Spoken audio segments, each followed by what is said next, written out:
fonction.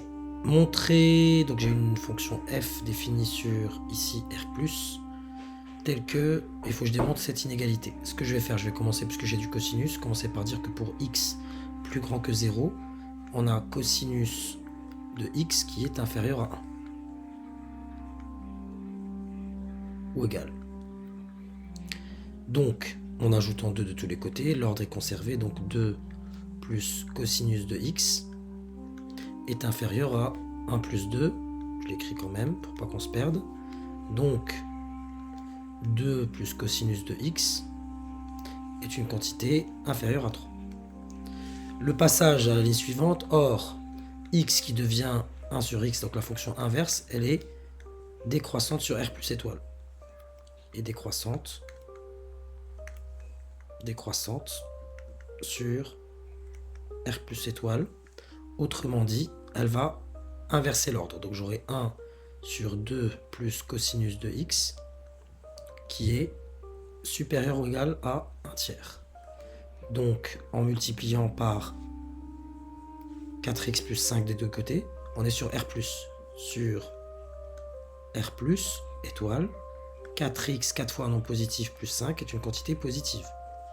Donc 4x plus 5 sur 2 plus cosinus de x, qui n'est rien d'autre ici sinon notre f de x, est supérieur ou égal à 4x plus 5 sur 2 plus cosinus de x. Et donc j'ai bien que f de x est supérieur ou égal, c'est ça f de x, je le redis, à 4x plus 5 sur 3 ici. Attention à ne pas écrire n'importe quoi, je me perds un peu, sur 3. Voilà. J'ai multiplié ici et là par une quantité positive qui est ici. Et donc j'ai bien l'inégalité demandée. On me demande d'en déduire la limite de f de x. Eh bien, j'ai établi cette inégalité. J'ai d'une part donc limite de 4x plus 5 sur 3 quand x tend vers plus l'infini. 4 fois l'infini plus 5 c'est plus l'infini divisé par 3, ça reste plus l'infini. Donc plus l'infini, il peut être inférieur à quoi à votre avis, sinon plus l'infini. Donc par comparaison de limite,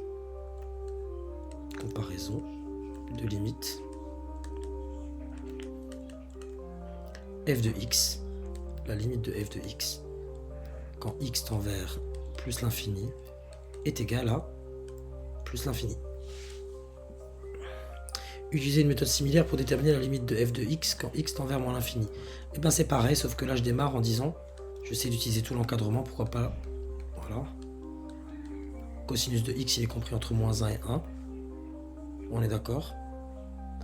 On est sur x qui tend vers moins l'infini, donc on peut considérer que c'est un x négatif et très négatif si vous me le permettez. Donc en gros, ce que je vais faire, puisqu'on tend vers l'infini, donc 4x plus 5, on sait que 4x plus 5 est inférieur à 0, c'est équivalent au fait d'avoir x inférieur à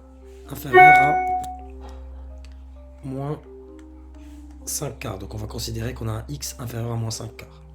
Je rajoute 2 de tous les côtés, j'aurai donc moins 1 plus 2, ça fait 1. 2 plus cosinus de x. Et 1 plus 2, ça fait 3. J'introduis la fonction inverse, ça va changer l'ordre. 1 sur 1, c'est 1. 1 sur 2 plus cosinus de x supérieur ou égal à 1 tiers. Je vais multiplier par ce 4x plus 5, considérant dès le départ que mon x il est inférieur à moins 5 quarts, on tend vers moins l'infini. Donc on peut admettre que ça c'est totalement cohérent. Donc je multiplie par 4x plus 5, ça va de nouveau changer l'ordre. Donc j'aurai 4x plus 5 inférieur à 4x plus 5